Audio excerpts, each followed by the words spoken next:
deal, I figured I'd spend all this time, energy on this. I know eventually it's gonna pay off, so we have to keep going because it will pay off. Yeah. Just keep going, huh? Yeah, you have to. You I would especially if you say this invested too too, much man. time into it. Right. Yeah. And one of the things that I think is super important is that, you got to always keep putting good stuff in your mind, Yeah. And, we're so lucky that we get to have these groups and be able to talk to these people, all the shows or, calls that we have, because it's like inspiring, but I know I go through it too, man. I think everybody goes through it a little bit here and there. And, trying to keep things simple too. I think I was talking to Carl about that the other day, that, trying to keep things simple so that you're not stressing too hard on, all these complicated things. It's definitely a struggle, but, once you start to get, you go through these, hard times or, rough times, and then you get to the other side and you get some successes and so on. And then it just becomes easier, so, and it's there, man. I'm telling you, it's like, because we went through a really hard time too, my son and I mean, I've been in the business a long time and I've done a lot of deals, and then I had a big crash and burn. And then it took me, I was like scared, to do it again. And, so I tried to simplify things because I was doing things that were, stupid really when I look back on it. And, now it's just more of trying to keep things super simple, but it took us like a year to get, and we were making offers, like tons of offers all the time. And we would actually get, we got it. I would say, this is no BS. I would say we probably got 10 deals under contract or more, maybe even, and didn't close on any of them, because they were either, just not the right deals, not the right time, not the right people, and all that stuff. And so it was it was a real struggle, but, we're really, and I mean, I can really say that, because I've done a lot of different coaching and stuff over the years too. A lot of different people, Ron LeGrand, Bill Bronchek, obviously I did a bunch of stuff with Claude. I mean, I can go on and on and on, but since we started in this group, I can honestly say that our business has just completely taken off. We've got like I mean, we're on such a great path right now. I feel so good about it. And I think part of it is that, we get to have these, like that. One of the main reasons why I wanted to sign up with Justin is like, I love Claude and I love his meetings and so on and so forth, but I needed more. I needed like kind of a more accountability thing, where I needed to talk to somebody or be at something more of a daily or weekly basis so that I could stay on track, because I'm not the most organized person in the world. And,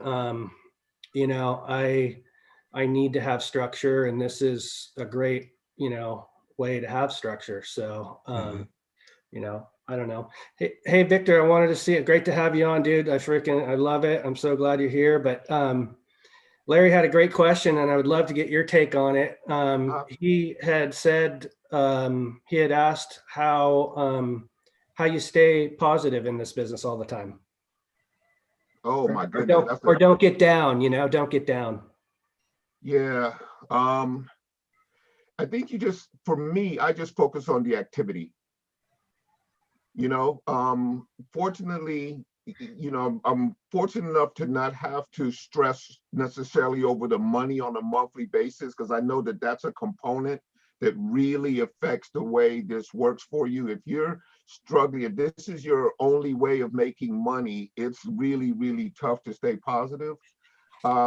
So, and I would never, and I think most of the people who've been in this business for a while would agree, you need to have a source to pay your bills while you pursue this deal until you can put enough money in the bank to secure I would say a minimum of 6 months, ideally a year's worth of your income, so that you can focus and not have that extra stress of doing it.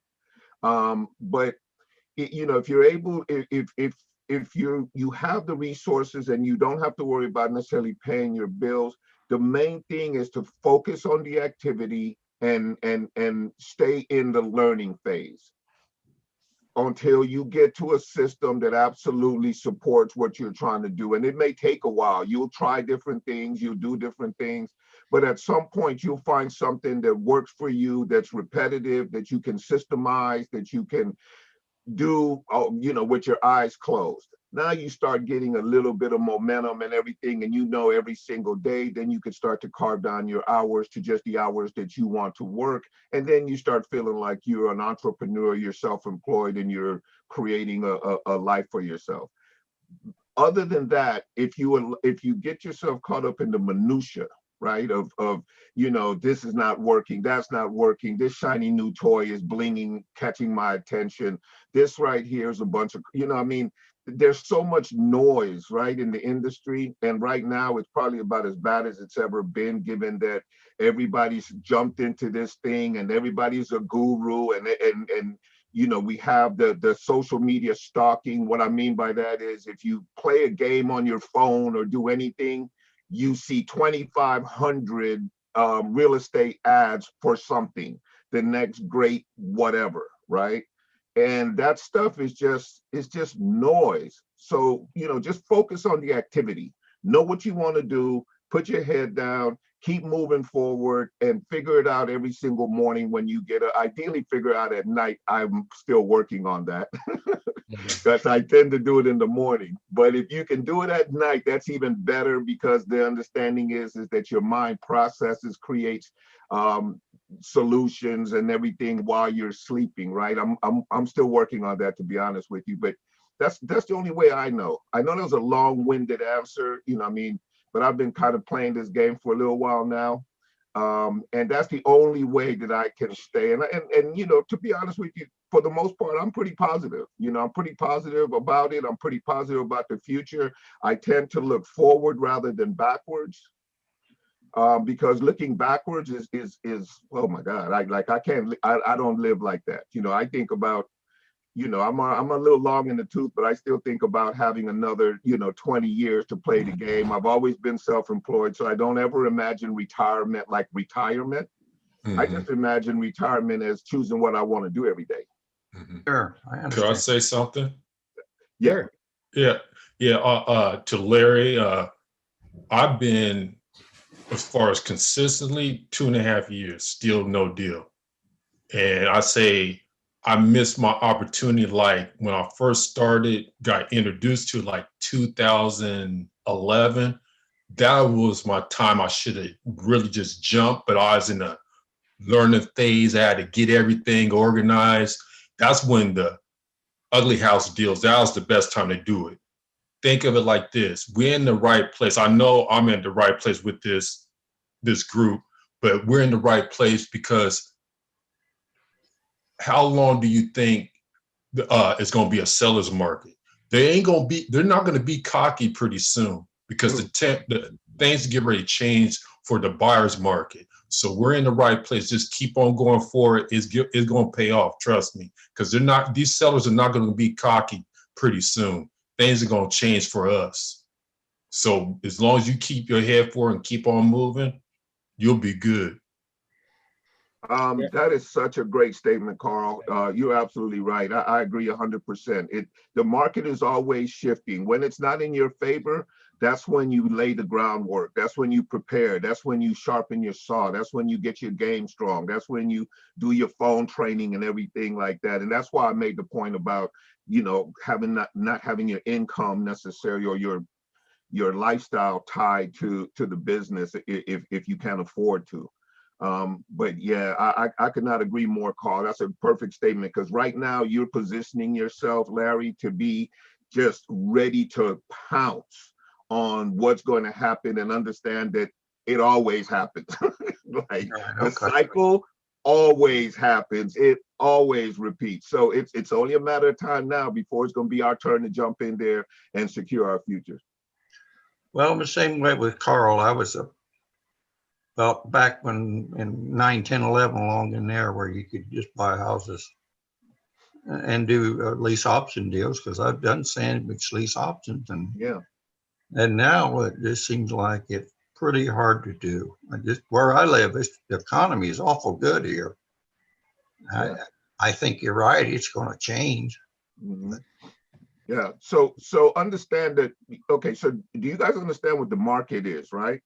Mhm. Okay, so you have all these people out there right now. They have some money because through any number of resources, they've managed to put together some savings. They have money in their bank accounts and everything. Many of them are working from home. They're able to do little side businesses and everything. So there's a good amount of money out there. But the most important factor, I think, is the fact that right now you're looking at historically low interest rates. When interest rates were 5%, understand that you could only buy half the house that you could buy today.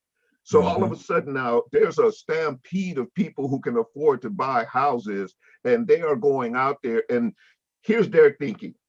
Okay, I was able to buy a $400,000 house, and I'm using California numbers. Now I'm able to buy a $600,000 house. So now they'll go into the neighborhood that they want and overbid on the house because they're only looking at the payment. Right. I got one right now. I just talked to a realtor friend of mine down up here in Northern California. We've been doing deals together for years, and he told me he just listed a property at $399. This is up in Vallejo, and it got bid up. It got bid up to $450. Yeah. In 3 days. In 3 days. In 3 days. Yeah, and it's not because people have an enormous amounts of money, right? It has more to do with being able to qualify for a lot more house because of the interest rates. So it's the same buyer, but now all of a sudden you're qualified for $750. Yeah, you can overbid on that house because your goal is the neighborhood more so than the price of the house, right? This is where I want to live. I can finally afford to do it. If this is my payment, I can definitely do this. And that's going on throughout the entire country. Yeah, no doubt. Right. The United States is a payment society. Exactly. If you watch your television at night, and you can lease a brand new BMW 7 Series for $795 a month with $5,000 down. They don't tell you the freaking car costs $120,000. Yeah. And then it's a 10-year note. Right. Yeah. Right. Or lease it. You never own a damn thing at all. Or lease, yeah. Here's I think this is a major problem we're going to see coming forward. And and I pray to God that this thing the whole real estate market doesn't just fall out of bed like in a month's time. Yeah. Then you got a depression. But I think it's going to be localized, and I think it's going to be, there's no national market. It's all localized. And it won't be like it was way back. But think about this. All these people, well, the one county next to me here on Long Island, the average home value since April to the end of December went up $80,000, the median value. I mean, sooner or later, these markets got to fall out of bed. But what happens to that guy that bought that $500,000 house for $650 because the interest rates, like Victor was saying, are so low? He loses his job, something happens, there's a kink in the frame, and it's 2 years down the road. Now that house is only worth $475 or $500,000. He's got $650 in it. They're all going to walk away. I don't see how they're going to be able to turn it around. Who's going to buy that damn thing? It kind of reminds me of that predatory lending thing that happened back in 2008. Mm-hmm. So you could get a loan for like, I don't know. I was in the industry. I was a mortgage company owner at that time, George. And what really happened is, you had these people that we would give 100% financing to 580 FICO scores. Well, when somebody has a 580 FICO scores, they earned it. Yeah. Oh, yeah. How about the people with the 580 FICO score that went to the closing and they got a check for $10,000 just for closing the damn thing? You know the deal. Oh my God! I bought some of those houses. Oh my God! Yeah.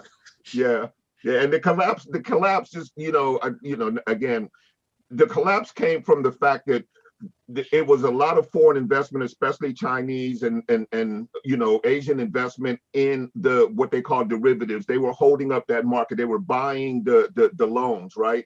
All of a sudden, they looked up and they were seeing 35% default rates, and they pulled out in one day. So all of a sudden, these people who had good intentions with these adjustable rate loans where they were going to build their credit, go back, refinance, and reposition themselves going into the future had no place to go.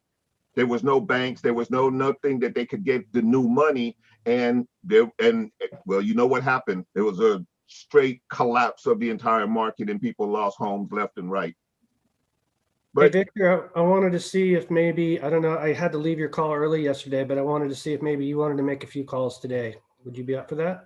I would be, you know what, I would be up for that, but my system, well, I can make some calls. I can make something. Let me pull up some calls. Because I think it'd be cool to just kind of see everybody's sort of different style, you know? Yeah. Let me you guys want to keep going? I'm gonna pull up my laptop because I'll make a couple calls right now and then okay, cool, yeah. Because if I do it on my system, what happens is it gets real, it starts using up way too much of the bandwidth or whatever. Yeah, gotcha. So yeah, I'm gonna do it on my laptop and then you guys can hear both sides. All right, I'm gonna share my screen here, hopefully. And I have can you guys see that? Yes. Yes. Okay. So that we did a Zillow Zillow scrape, and then the in North Carolina, I think it was, North Carolina. So I got a couple calls to make here, and I wanted to also maybe see, I'm gonna maybe call a couple realtors, maybe call a couple buyers too, just kind of get a couple. And I actually have a JV guy that I need to call too. So that'd be cool. You guys up for that? Oh yeah, let's do it. Okay, cool. So Yeah. let me see if I'll call this guy first. Actually, let's see.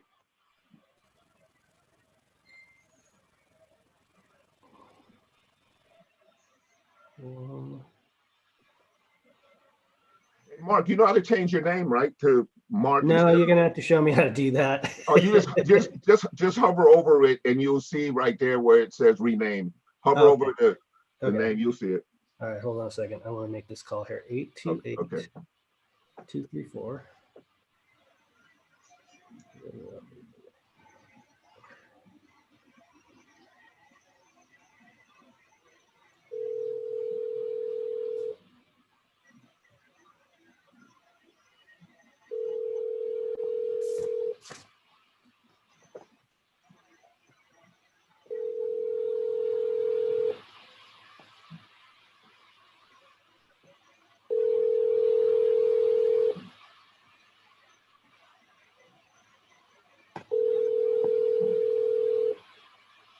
They raised your price 30,000.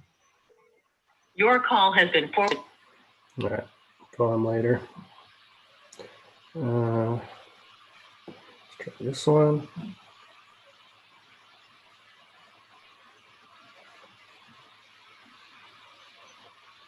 One, 2, 5, 1.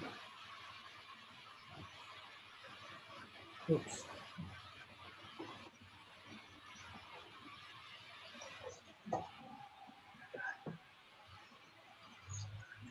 Zero.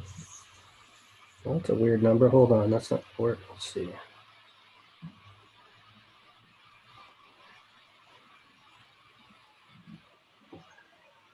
Mama, what's up? What up? You want to warm me up a chicken breast and bring it in? Because I'm on. Give me one too. I want one.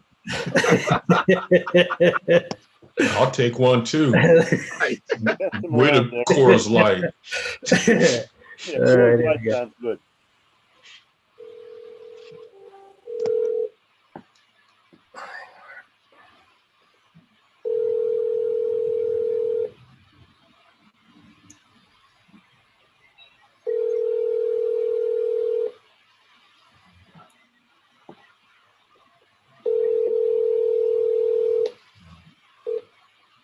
Hello, you've reached the voicemail box for Jim.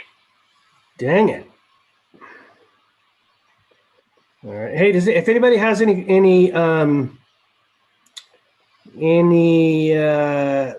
leads they want me to call, I'll be happy to do that too. So, all right. So let's see. I'm going to call one of these realtors, see what happens there.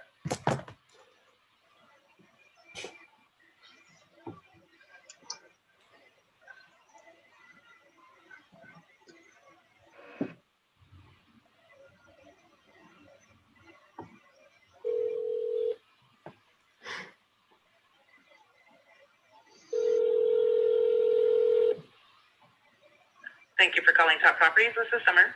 Hey, Summer, how's it going? I was calling about, do you have a listing on Quinn? We do. Okay. Is that your listing or? It's actually Beth's. Would Okay. you like her cell phone number? She can probably answer the Well, questions. actually, you best. know what? I saw another one that looked like you might have had one on Corral. Is that correct? Yes. Okay. Corral Bottom and High and Palm. Yeah, yeah.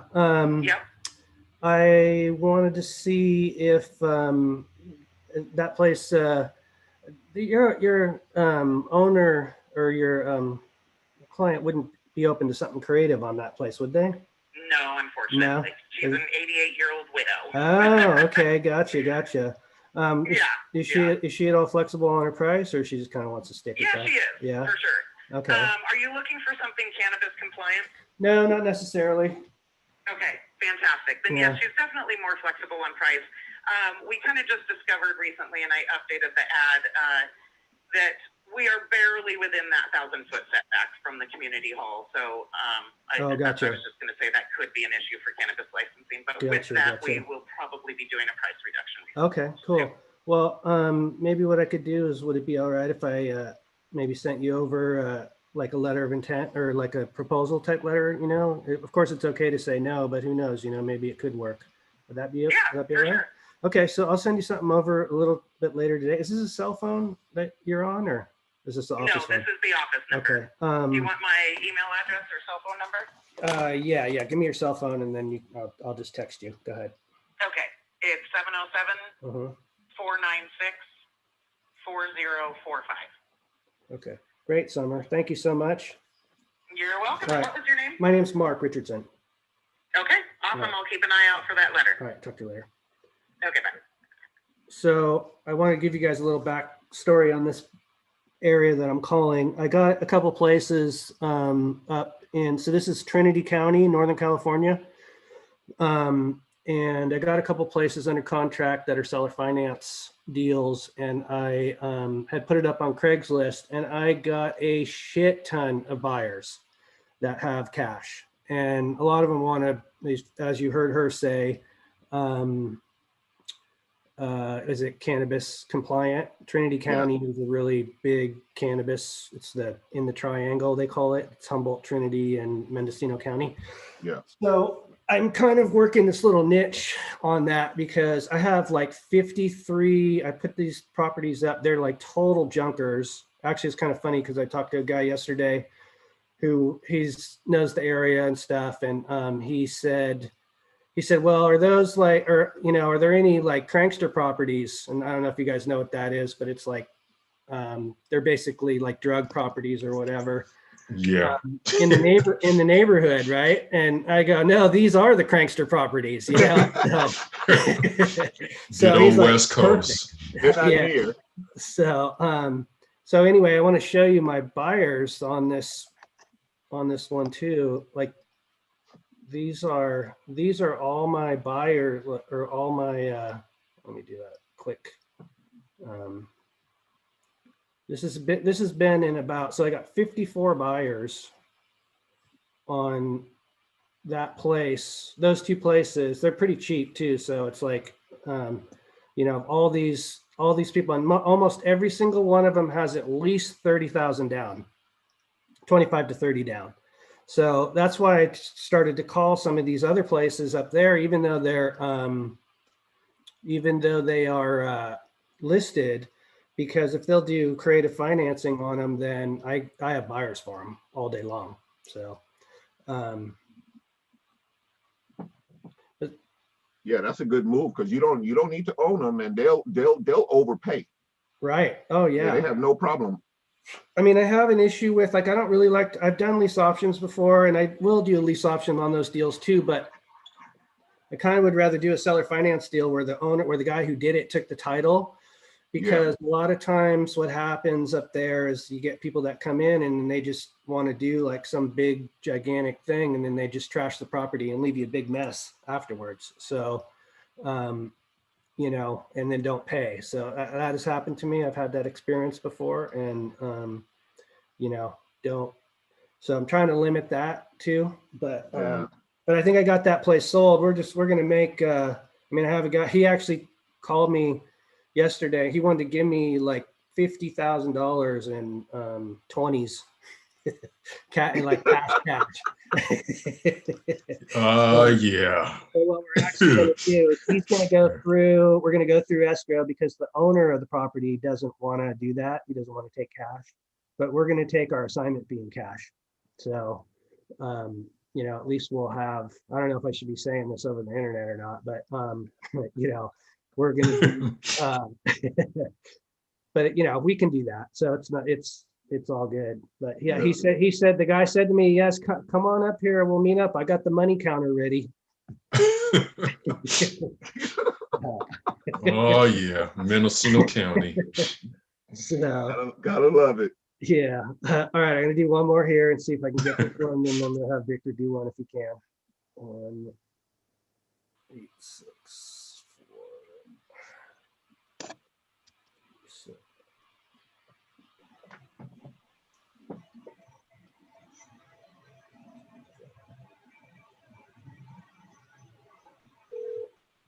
Mailbox of 8. Crap. All right, Victor, you got one? Not yet. Just give me a few more Okay. minutes. My computer was updating when I turned it on. Oh, great. Yeah, you know how that goes. Yeah. Well, I'm gonna call this guy here anyway, because he's off market. So I always like the kind of like the off market ones, or when people. Hey, another thing that we've been doing too, just or I kind of started doing, is like, so we did this North Carolina thing yesterday.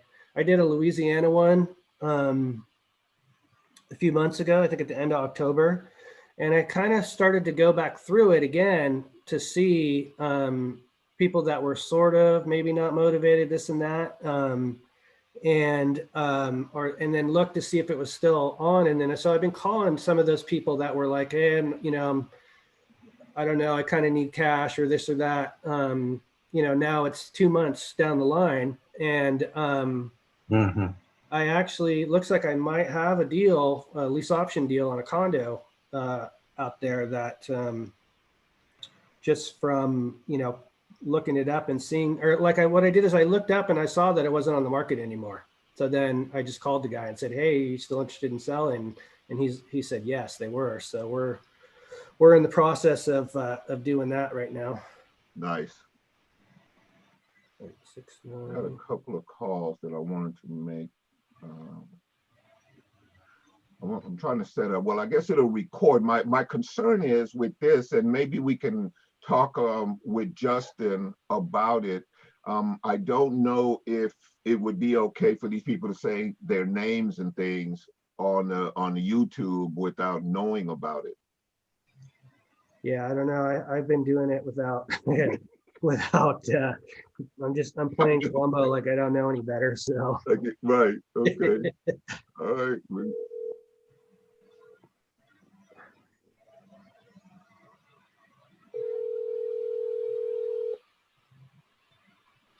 Hello, this is Guy. Hey, Guy, how's it going? This is Mark. I had saw your place in Rocky Mountain, or is that right? Did you have a place for sale? Well, yeah. I'm thinking, where are you calling from? California. Don't hold it against. Don't hold it against me. Oh yeah, because I know I had a friend out there in 707, so I'm seeing California. Gotcha. Well, anyway, you're calling on the house? Yeah. I want to see if maybe I could ask you a few questions. You could ask me a few, and you know. Well, yeah. Well, at this point, it's sold. It is. We're going for closing in a few weeks. Oh, right on. Well, congratulations. That's great. Well, thank you. That's great. All right, well, anyway, if it doesn't work out, then let's get back together, okay? All right. Well, you take care. All right. And, stay safe out there. All right. You too. Thanks a lot. Okay. 51 seconds. I have a question. Yeah, what do you got? Do you ever ask them, like at the end, if they say they're not interested or whatever, do you ever ask them if they have any other properties they would consider? Sure. Yeah, definitely. I do ask that. Yeah. You know, and sometimes I'll get that out of the qualification too, you know, kind of get a feel whether or not they have other places, you know. I had a guy yesterday I talked to who, he was a perfect lease option guy, but he had two payments and he was moving away and this and that and the other thing, but he had just put the place up for sale. So, you know, he wasn't open to do, he really wanted to get rid of the place to do it, but I have a feeling that I'm going to be able to come back to him. I'm going to follow up with him in about 2 or 3 weeks and see where he's at, because I think it's definitely a, you know, a possibility for, you know, for something down the line. So, all right, I've got one more right here.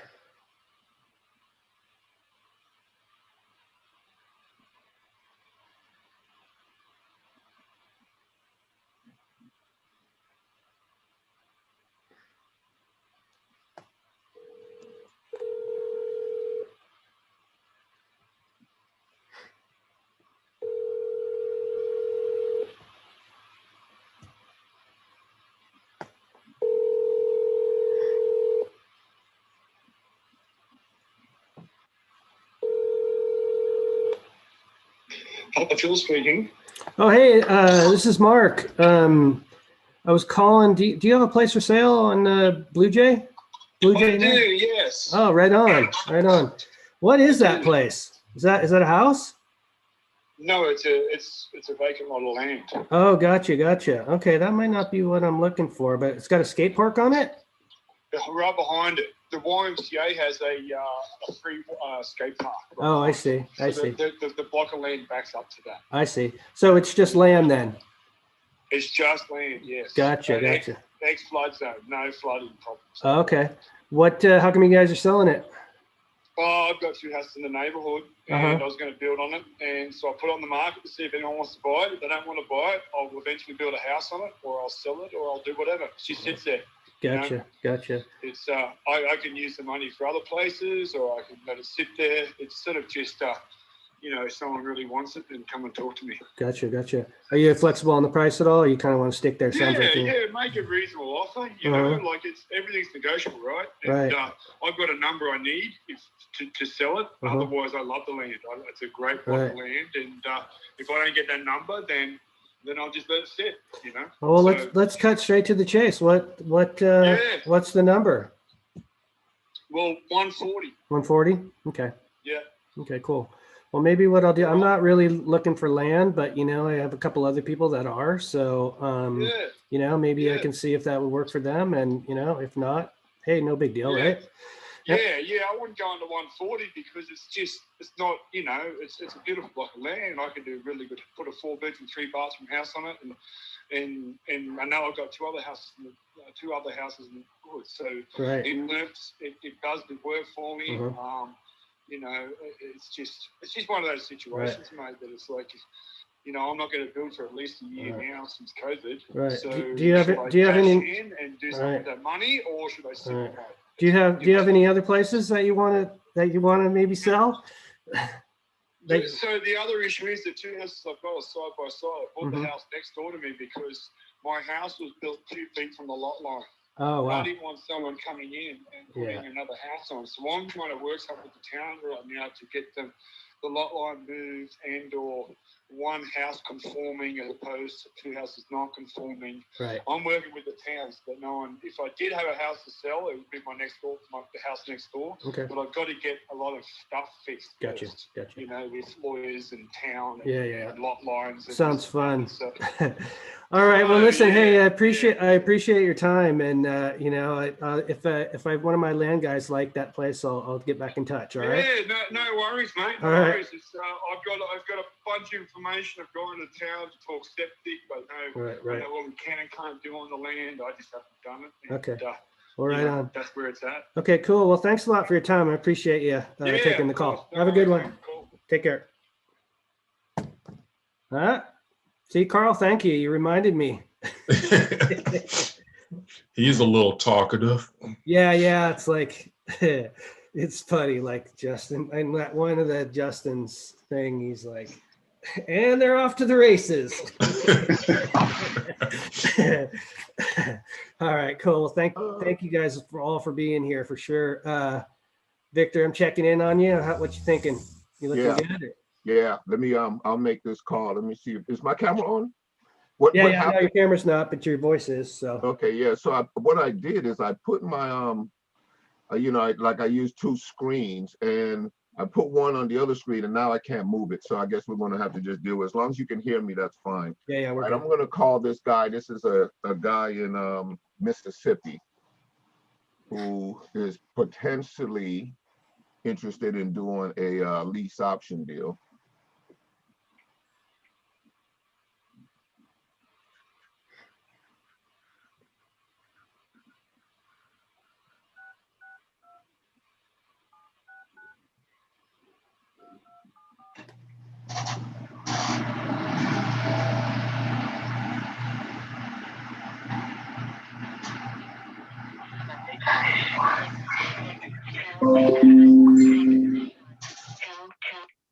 Okay, went to voicemail. Look at this other one. Hey, I want to talk to you about Mississippi too, because we have a couple places out there right now that at some point. Yeah, one of the most difficult parts of Mississippi, man, that I've experienced is finding buyers. There's not a lot of, from what I can see, there's not a lot of rehab activity going on. Mm-hmm. So I'm finding it difficult to find cash buyers that are, any kind of active. Have you experienced that? Well, we have a lease option deal right now under contract, and then we just had a fourplex that we thought was like a really good place in Vicksburg. Vicksburg, But we found out that it's like a pretty sketchy neighborhood.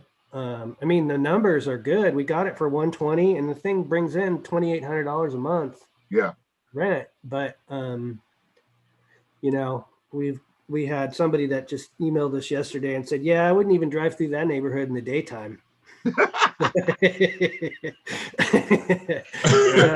I think we're getting out of that deal. Yeah, I got a couple. I got one like that too. I sent one to Justin, and I said I think the price on the property was like, this guy wanted like 25,000. That's without me adding my cut to it. So I said, Justin, what do you know about this neighborhood?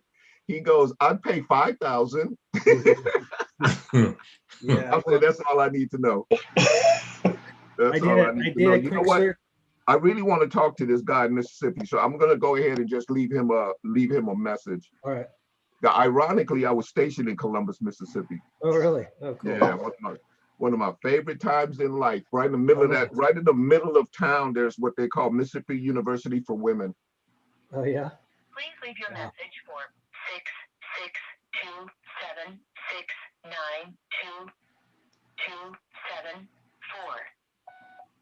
662-769-2274. Hey, Luke, this is Victor. I was calling about 5th Avenue, 905. Wanted to see if you got that thing sold. I'm almost sure you did.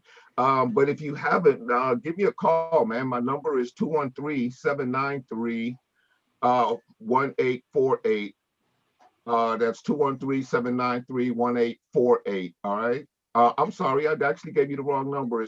It's 213-793-1848. Maybe I did give you the right number. Hey, give me a call back. Thanks. I do that all the time, dude, because I got all these different numbers. I forget. Oh yeah. Sometimes I forget my own number. I'm like, is that my number or what? Yeah. All right. Yeah. And so, just a side note, guys, don't ever worry about stuff like that. All it does is make you sound normal. Totally. Yeah, like it is no big deal to screw it up, or that way. Sometimes it's to your advantage to not sound like a professional. Yeah, right. All right, I got another one I could try. All right, go for it.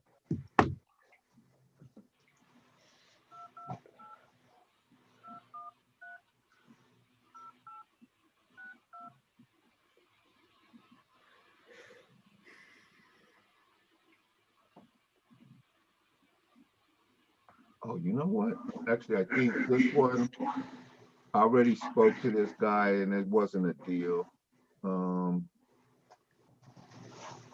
I mean, I could find some more. I got some more leads. All right, I got one I'll do right now real quick. Okay. Welcome to Verizon Wireless. There we go. Let's see, did I do it wrong?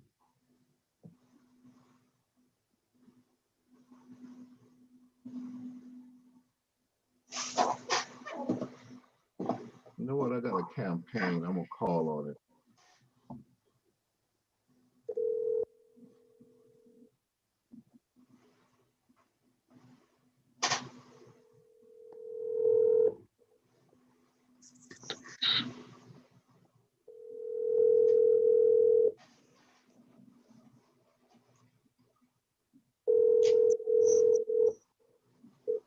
I'm sorry. Hey, I'm gonna call. You got somebody, Victor? I got a JV guy I was gonna call. Yeah, go ahead. Go ahead. He's in and make that- Mississippi too. This guy's in Mississippi too, so. Oh, okay. Yeah. So I'm moving all of my stuff over. The reason why I'm having such a hard time is because I'm moving everything over. I'm actually changing systems, and I packed everything up because I'm moving this weekend to a new place. Oh wow. You going to Vegas? Did you find a place in Vegas? Oh no, I tried Vegas. I stayed there long enough to realize I didn't want to live in that place. It looks like the zombie apocalypse at night. That's what I heard. I got friends in Vegas, and they're saying the same God, thing. dude.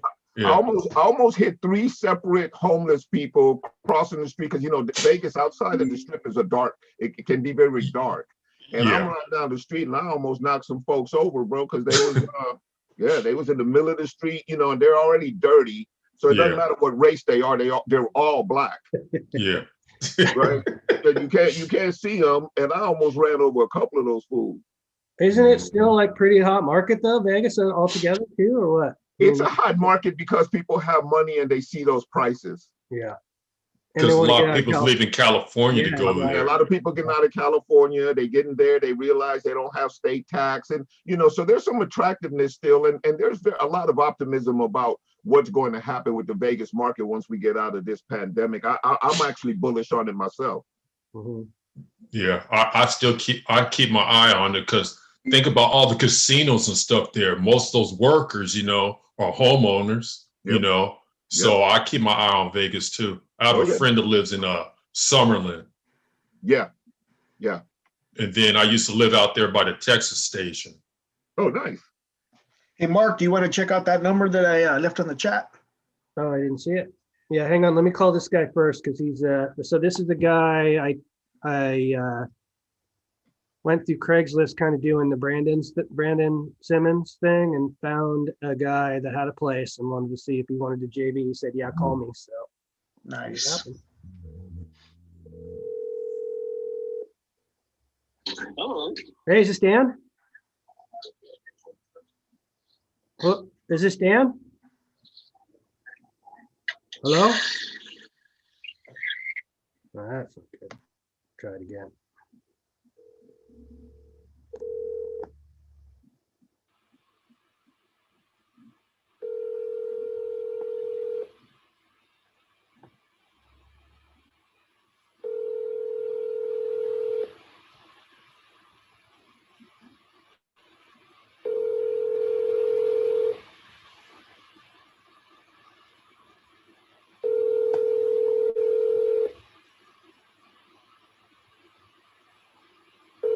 Your call has. All right. You're up, Victor, if you got one. All right, give me 1 second. Mark, how many calls are you making a day? Well, it's been really hard because I'm trying to get on Justin's schedule and I'm just like not used to it.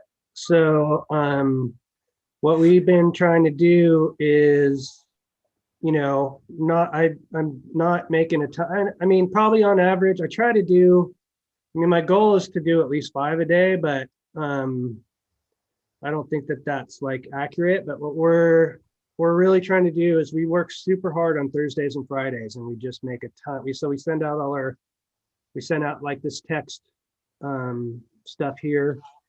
And then we, you know, just really hammer down on Thursdays and Fridays and make a bunch of calls. So What day you do your scraping? I usually do it on Sunday or Monday. Okay. And then, you know, Connor's kind of, thankfully I have him. He's the, you know, the tech guy. So he like sets it all up, but I'll do scrapes. I like to do that stuff. I like to look at the different areas and, Yeah. you know, stuff like that. But I'll do like, sometimes I like to do like random stuff on Craig's or on, on Craigslist and Zillow too. Like I'll look for some places that are off, you know, kind of out in the middle of nowhere, or just, you know, like that, those places I was telling you about on the seller finance deal. That I just was looking on Craigslist. I mean, I'm sorry, on Zillow, and, you know, just called the guy out of the blue. And, you know, we ended up, it took a while. It took about a month to do the deal because I wanted to do a lease option and he didn't want to. And he really wanted to do seller finance or cash. And I had this like hang up about doing seller finance stuff because I had been through the whole 2008 thing and had a bunch of properties that were seller finance and completely lost my ass on it. And so I just had this thing about not doing seller finance deals. But then, you know, it's just like, just goes to show you how you just have to look at things differently. I realized, hey, I can just assign that deal, you know, it's the same thing, you know, as doing a lease option. So that's why that all worked out. And, but I think to answer your question, you know, my goal is to do 30 calls a week. It doesn't happen every week, but it's what my goal is. So I think I'm up to about 10 so far this week. So how about you, Victor? Yeah, I usually do probably about 30 or 40, not including what I'm doing as far as direct contact through either text or direct messaging on Facebook. And I'm trying to really step that up quite a bit. I got sick and tired of trying to deal with the VA, so I'm actually rehiring my VA. I fired my VA. I know it was kind of cold-blooded because after I got everything set up, I fired her, but you know, she wasn't getting, I wasn't moving forward with using the VA. Like it wasn't making my business any better. So I decided, so now I'm doing all the calls myself, which is fine. I'm good with it. It doesn't make me any difference. I knock it out, you know, 3-4 hours and, you know, call it a day.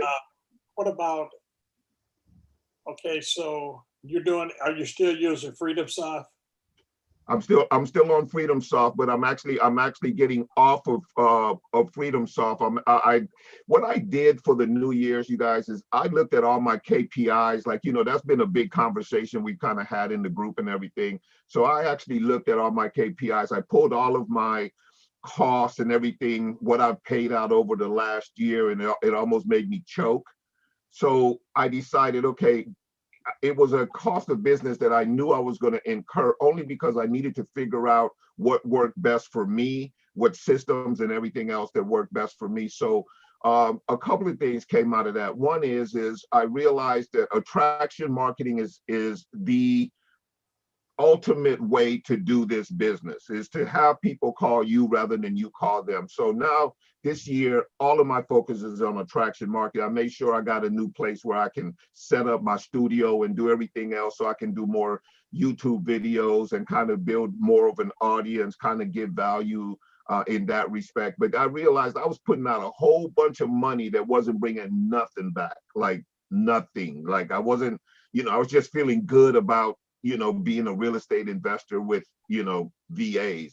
And I had to just pull back from all of that stuff. So now I'm pretty much just centralized in terms of, you know, where I'm going to get my business, what I'm doing. I'm laser focused on stuff like that. I'm not, there's only one list that I'm actually buying at this time, and that's pre-foreclosure. And I'm not even buying that. I'm pulling pre-foreclosure leads because I'm still using PropStream. what are you going to move to? Do you know yet, or are you going to move? Are you going to still have a CRM, or what are you thinking about? Oh, you know what? I actually moved over to Trello as my CRM. Okay. Yeah. I realized that I could do everything that I wanted to do on it. I could collaborate with people. You know, there's one level up if I need to collaborate with more people. It's super, super easy to do. I can access it from all of my computers. So that's kind of been my project. That's why everything is kind of all over the place right now. It's, you know, I got it on hard drives and everything because I don't want to lose that information when I move. And then I have to take everything off of FreedomSoft when I cancel to make sure that I have all my leads, which, you know, turns out to be way more than I anticipated. Yeah. We've been thinking about the same thing because we use FreedomSoft. We use, well, it's REI Simple, the same thing. Yeah. But, you know, I don't know, you know. What was your challenge? I'll tell you, my challenge with FreedomSoft when it all came down to it is that I realized, and you guys probably have too, that this business is about data, quality data. FreedomSoft wasn't giving me quality data. I kept just, you know, running across, you know, just trash data. Even when I went to go run comparables, I realized that they were using Zillow and ePraisal for their comparables. Yeah. That's trash. Yeah. See, like we don't even use it like that. The only thing we really use it for is to be able to, you know, have our campaigns and, you know, I'll make calls out of it, you know, with the different numbers and stuff. Yeah, I love the interface and like you, I love the way the system works and everything. But, you know, when you really get down to it, man, this is a data-driven business. So how can you improve data? Well, obviously, if you attraction market, that's high quality data because those people are coming to you and they're giving you the information direct. So to make your phone calls, are you using your cell phone or what?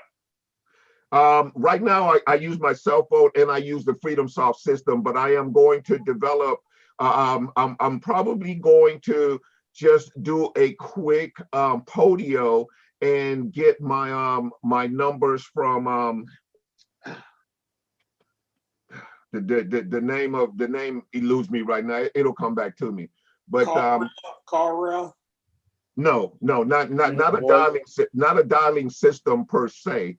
You know, I can set up Podio to be like a dialer, but I buy my numbers a lot cheaper at $1 to $1.75, $1.95 per month, as opposed to like even with FreedomSoft, the numbers are $3.95, $4.95, stuff like that.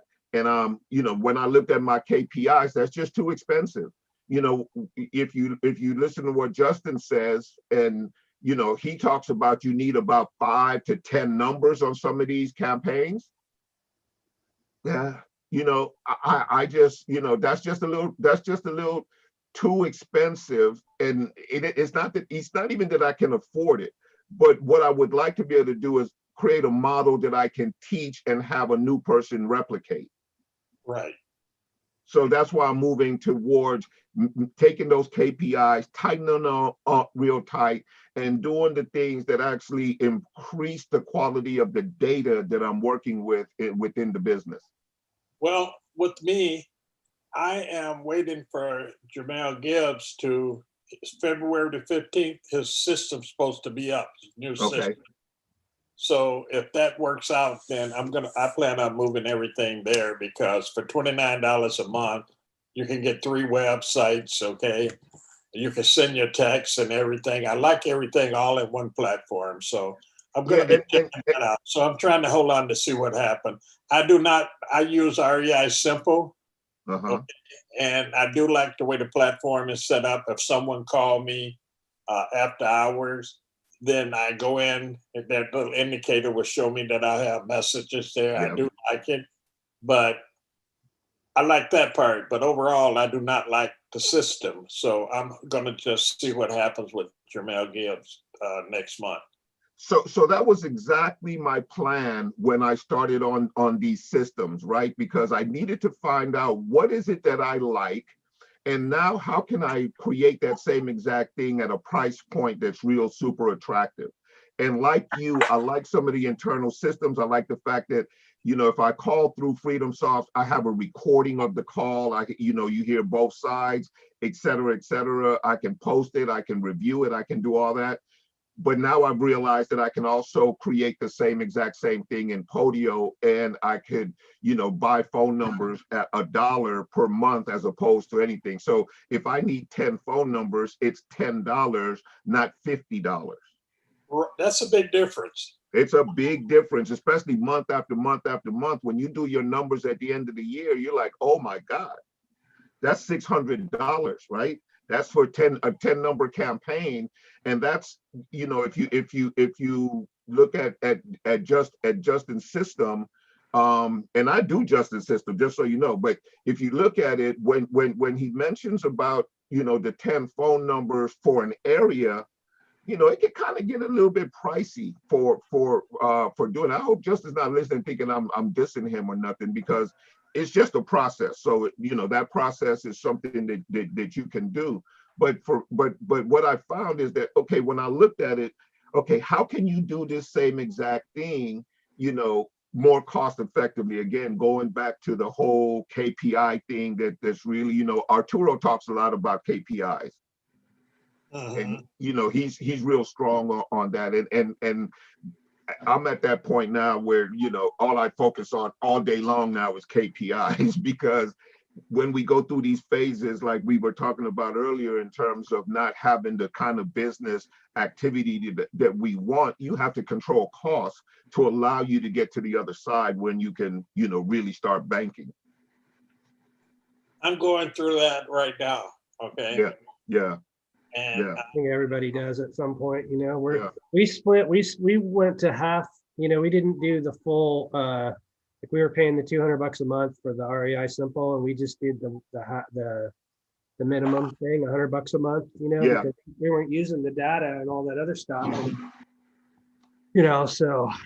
I did the exact same thing. Yeah, it was because it was $200 a month plus another 150 and texting and phone numbers and all that other stuff, it adds up pretty quick. So yeah. Batch leads, and they're doing a program right now, and they have like a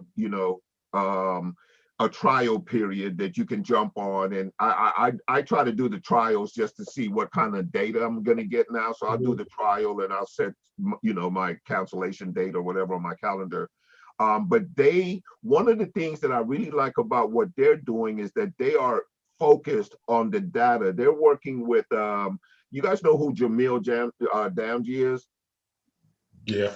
He's the guy who does Keegley. He's the one that he's killing it. He promotes co-wholesaling real tough, and he his company does 100 deals a month or whatever. Many of them are co-wholesale deals. They're heavy acquisitionists. They will buy up a lot of the stuff that comes through their door. So it's a really, really strong business model. Well, my point being, he is, they are collaborating on the quality of the data. So this is a guy that does 100 deals a month, has been doing it for a little bit of time. I'm thinking he knows a little bit about data.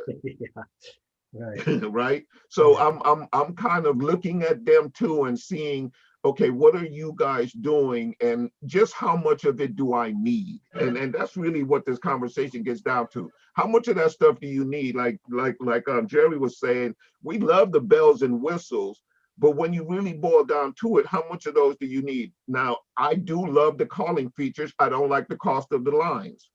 I do like the organization of it, but it doesn't make any difference if you can't get the data. And the other thing that I don't like about it is you can't pull in data and organize data by yourself. You can only pull it in as an attachment. Yeah, that doesn't necessarily work for me. Right. So the deal, Mark. You're in there. You see some things. So what I would suggest, if anything, is use the systems, especially the trials. Find out what it is that you love about it, and then we can all kind of talk about it. See what other people are doing to make that process cost effective. Right. Exactly. I have a Podio set up, but I've been using REI Simple more than Podio because I like the fact that I can make my phone calls right now Yeah.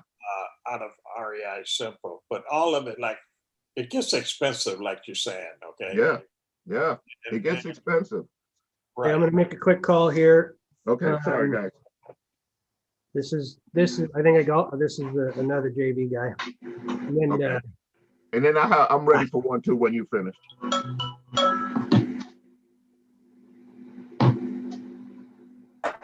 Your name after the phone. Who will voice to try to connect you? Mark.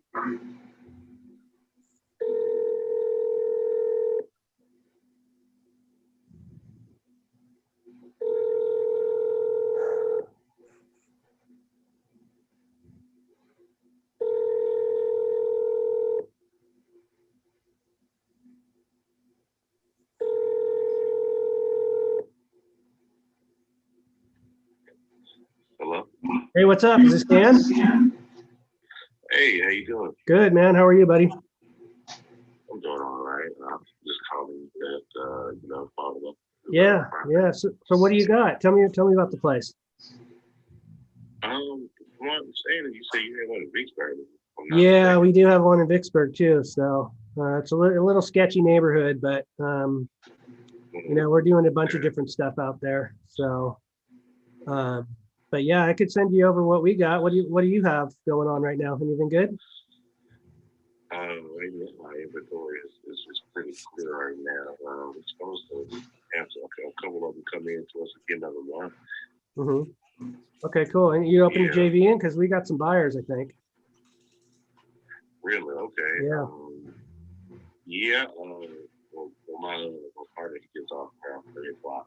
Okay. And I can definitely send you an email. Do you have a better one besides Craigslist? Yeah. I'll text you my regular email, and then send me what you got. We got some good connections, so let's see if we can rule the world together.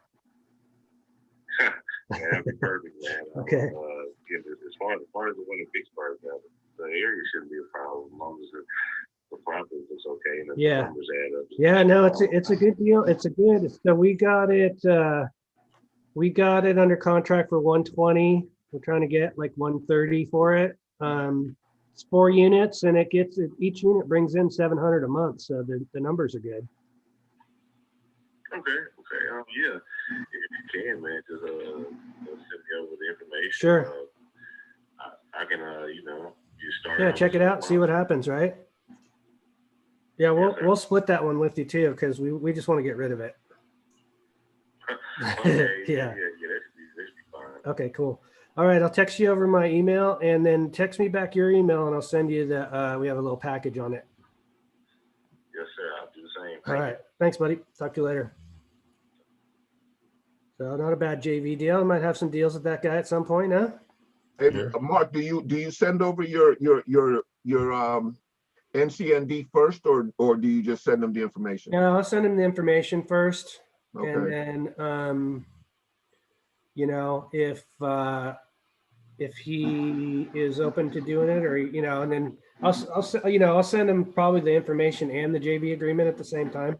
Okay. So I don't really care about this one, because that's the one that's in the sketchy neighborhood. Like at this point, if we could make $100 on it, I'd be happy, so but that's a guy he's in Jackson, Mississippi. So. Oh, okay. So yeah, we can. And then like I said, I want to talk to you about this other one. We have one in Hattiesburg. A lease option. So, I saw you had that other one down there. Is that like on the coast somewhere or something? Kind of? Yeah. The Mississippi one. Yeah. Yeah. Port St. Lucie or something like that. Oh no, Bay St. Louis it's called. Okay. Yeah, that's a cool spot actually. Yeah, it's actually a great spot, but I'm not getting any love on the property itself. And the property is great, but I've been marketing it like crazy, and I've gotten almost no love on the fillers. Yeah. So, yeah, Connor did a bunch of stuff like on that place to realtors and stuff too, but the realtors are the ones that are like, I don't know about that place, I don't know about that. I had actually, it's kind of funny because when he got it, I kind of researched the area, and Vicksburg's not like a really bad town or anything, but it's a historic town, actually. I was actually doing, historic town, right? But I did a research on the property, and I guess there was they called it a drive-by shooting, but it was one of the tenants shot up one of the other tenants' car.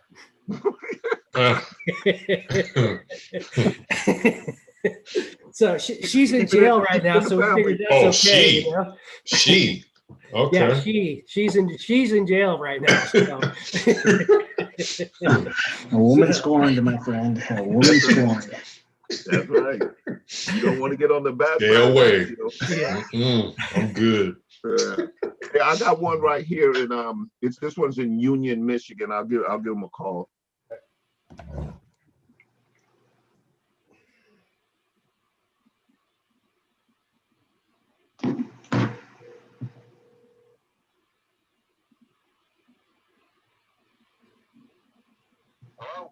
Hey, Ronald, this is Victor. I was calling about the Baldwin Prairie Road house. You already sold it, didn't you? I did not. No? Okay, so maybe we could talk about it. Y'all ask you some questions, you can ask me some, and see if we can put together something that works for both of us. Okay. All right, so tell me about the property a little bit. What are you asking for? I've got it on Zillow at 172.9. Okay. You just paid for an appraisal. That's how you got that number? No, I paid. Well, I had a realtor come out and look. I have not had it appraised yet. Okay. But actually, it's funny you called because Thursday, it's actually going on the market through a realtor. And she's going to do the appraisal at that time. Okay. So what you decide to list it? You were tired of kind of dealing with it all together, or what? Well, we want to move to Florida. Okay. And I want to go to Florida. All right. When? And this, as soon as possible. Okay. I see that. And I've got a lot of things going on out in that neighborhood. I live in a retirement pretty much area. Okay. I can't say that it's a housing development or anything. It is in the what I call country. Okay. Living. But everybody in that area is retired. Well, they're all selling their houses and doing basically what we're ready to do. Move into a warmer climate, closer to the beach, relaxation, Yeah. Man, I'm loving this house. Did you just do a complete rehab on it, or? I did not. What you see, if you're looking at the pictures. Yeah, I'm on Zillow. Okay, I did just redo the kitchen, the dining room area, put in the ceramics, the bathroom, put in the ceramics. In the basement there, I don't know that I say that it's in the basement, but there is what you're thinking is rehab. Yeah. That basement is a full basement of the house. The room that is green with the white ceramic tile on the floor. Yeah. That is a room that I built in the basement. Was that your little man cave? Well, it turned out that happened. I did that during the COVID. Oh, okay. So I was at home for a month, going out of my mind, and the government giving me all this money. Yeah. I put it to use. I built the room that I was going to use it for a family room. Yeah. It turned into a sewing room so that we could sew masks. And then while we were off, my wife wanted one of those Cricut machines so she could do some crafty little projects. So it became a craft room. Got it. But it could be anything. Yeah. Okay. Now, you say you want to move to Florida. Now, I'm not sure. So let me tell you a little bit about what I do. I'm an investor. Obviously, this is how I make my money, how I make a living. So I usually buy properties in one of two ways. I either get a price that works for me or terms. Are you flexible at all in any of that? If we can arrange on a price, I'm good with that. Okay. Come up with something that you're comfortable with and I'm comfortable with. I already know that for you as an investor to say, buy this house and try and flip it and make a respectable amount of money, it'd be difficult. Yeah, I'm looking at the condition of it right now, and just based on the pictures, and obviously pictures can be deceptive. I don't know if it's something that I wouldn't even embarrass myself by making you some low ball offer that is not going to even be conducive, especially in a market like this. But I was maybe proposing one of two things: either a lease option scenario, if that's an option for you, but it kind of sounds like you want to get this money to finance your move. Correct. Yeah. How much money would that take? Like if I was to cut a check for the amount you needed to make a move, what would that look like? To be honest with you, Guy, Yeah. I would not take a dime under 160. 160. Okay. I see that. And that would be your cash price for me? Correct. Okay. Okay, that's fair. I see that.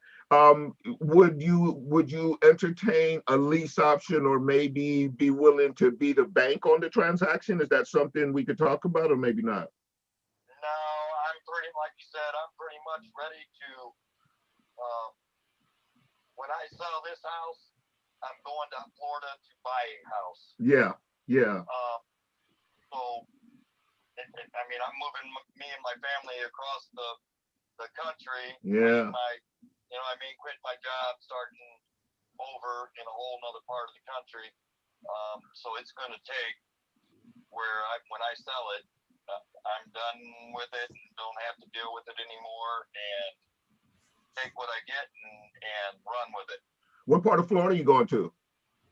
Fort Charlotte. Fort Charlotte.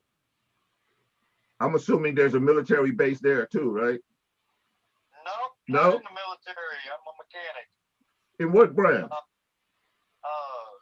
I'm not in the military at all. Okay, I thought maybe so, because I actually was stationed right there in Mississippi, man. I was stationed at Columbus Air Force Base, right there where you at. In Mississippi? Mm-hmm.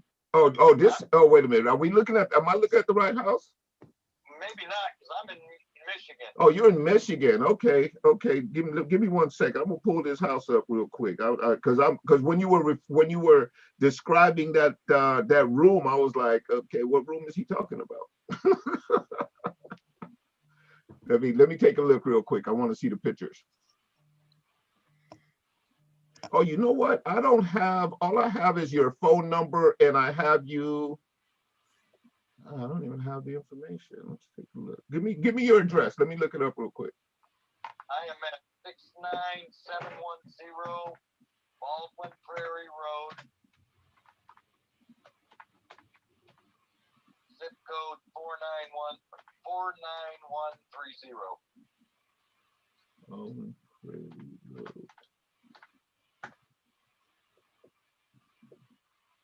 Okay, that's in Union, right? Correct. Okay, now I'm on track here. I apologize. I want to take another quick look. The irony is that when you said 172.9, that was exactly the price of the property I was looking at in Mississippi. Wow. Yeah. That's crazy. Oh, okay. Now I see the basement room you made right there. And you say that's actually the price, that's the going price for properties in that area, right around that, based on what the realtors are telling you? That's a low medium. Really? Okay, because I'm not seeing those prices. But you know, we're in a robust market. Stuff is moving really quick, and you know, the realtor probably has some more updated sales information from their MLS that I don't have in front of me right now. But you know, it doesn't sound like this is something that actually is going to be able to fit into my requirements. And I say that only because, you know, at 160,000, while I do appreciate that would be a cool little discount, you know, like you said, it's not enough for me as a investor to actually be able to do, you know, anything to raise the value. And you said you're not looking to carry in any of the financing back or anything like that, because that would save you some money. But again, it sounds like you're ready. You need your money in order to be able to move into your new place. Is that correct? Correct. Yeah. All right. Well, I was hoping that I would, you know, be able to get on the phone with you today and make a deal, but it doesn't sound like it's there. But I do want to wish you, you know, all the luck in the world and good fortune, and hopefully, you know, you avoid all of this COVID stuff, and you and your family can, you know, get a new start. Correct. Thank you. You're very welcome. You have yourself a great rest of the day. You do the same. Bye-bye.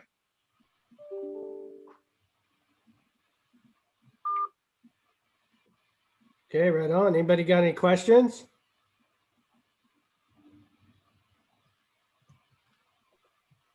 I kept looking to see if I could find a way to squeeze a deal out of this. That's why I kept him on the phone as long as I did. Yeah. What was the ARV? You know, that's right at the top of the market. His price point is right at the top of the market. Oh, okay. So when you think about ARV, you know, you're thinking in terms of, you know, where can I go in? How can I repair this? How can I bring it up to a standard that's going to give me, you know, an upgraded value on this property? I'm looking at all the numbers, and he looks like he's right at market. And once again, he's in a situation where, you know, he has a seller's market to his advantage right now. So he'll probably list it. He's, you know, it's not something that I necessarily, it's not super attractive to me because there's not a lease option opportunity, and it's not enough of an ugly house for me to make a profit.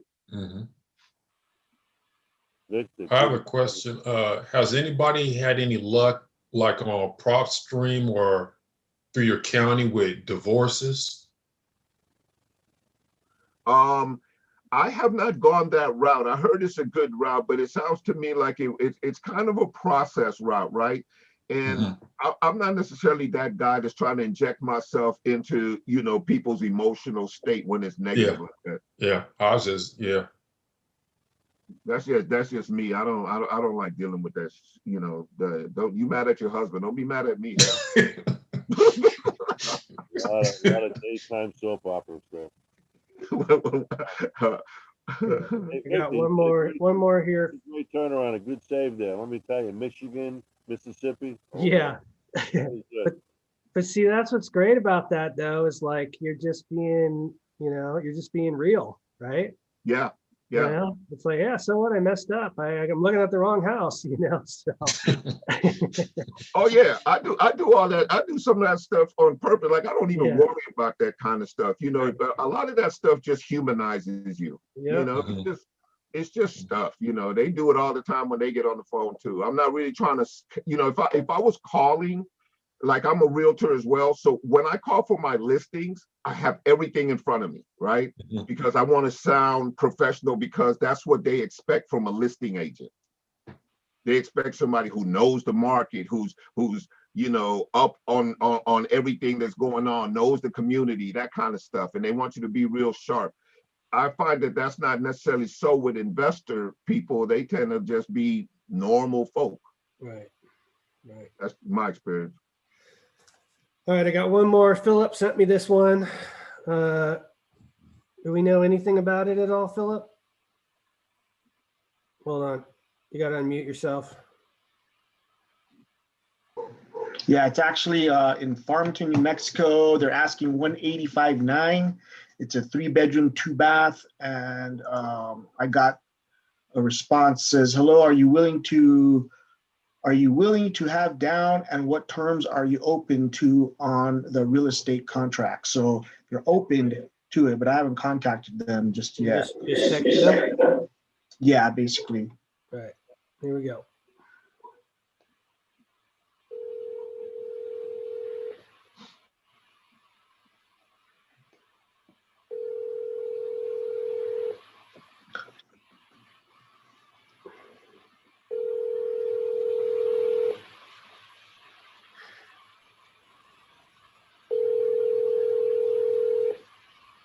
Your call has been forwarded to an auto.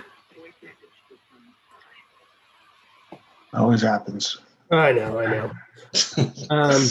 All right, so we've been going about an hour and a half, and unfortunately, I got to run. I got some other things I got to take care of. Victor, thank you so much for coming on today. I don't know if you'd be into this every once in a while, but I'd love doing calls with you where we can both sort of get some different perspective. And I'm kind of thinking about next week, if anybody else wants to do calls, I might do like a little book giveaway. So if you do a call, I'll give away one of the books I've been just keeps popping up in my face is The Go-Giver. So great book. Yeah, I've been listening to it on Audible, but you know, we can maybe do if anybody wants to make a call, then you get a free book. How about that? I like it, man. You know, you're a marketer. See, this is kind of what you just to kind of touch on what I was talking about before, and I'll let you go. But that's the kind of stuff that you use to do the attraction marketing stuff. You know, you find something, you give away a free book. You give away a recording of a phone call. Obviously, you take out all of the names and everything, and stuff like that, and I think this is how we're going to get the most of our business at the best price point moving forward, man, is you have to put yourself out there. Now, you don't have to be, you don't have to be on camera, because I know a lot of us, I say a lot of us, not me particular, but other people don't like to be on camera. You don't have to be on camera. You can use all sorts of different techniques and methods where you're not actually on the camera yourself, and provide value, give updates, do stuff like that, but get people to call you and start to see you as an authority on something. Absolutely. I think too, when I'm sure it's the same for you. I mean, I love doing this stuff, but man, I get nervous as hell before I do it, and I'm but it's pushing me to be out of my comfort zone, and I think we all need to be a little bit out of our comfort zone, all of your success is on the other side of your comfort zone, I'm always thinking I should probably be more nervous, but I don't know if you guys know, but I'm an actor. So I've been on stage a lot, and I do a lot of stage. So you don't get takes, you just have to bring it. So I think that's probably the reason why, it doesn't bother me like it bothers other people. Right. So you guys might take an acting class. There you go. Yeah, that's a good idea. That's a good idea. All right. Well, hey, thank you guys. Thanks everybody for showing up. Thanks, Mark. Enjoy the rest of your day. So you guys have a good day. Anybody needs some help, give me a call. All right. All right. Okay. Thanks, Mark. Appreciate it. Thank you, Mark. Thank you. All right.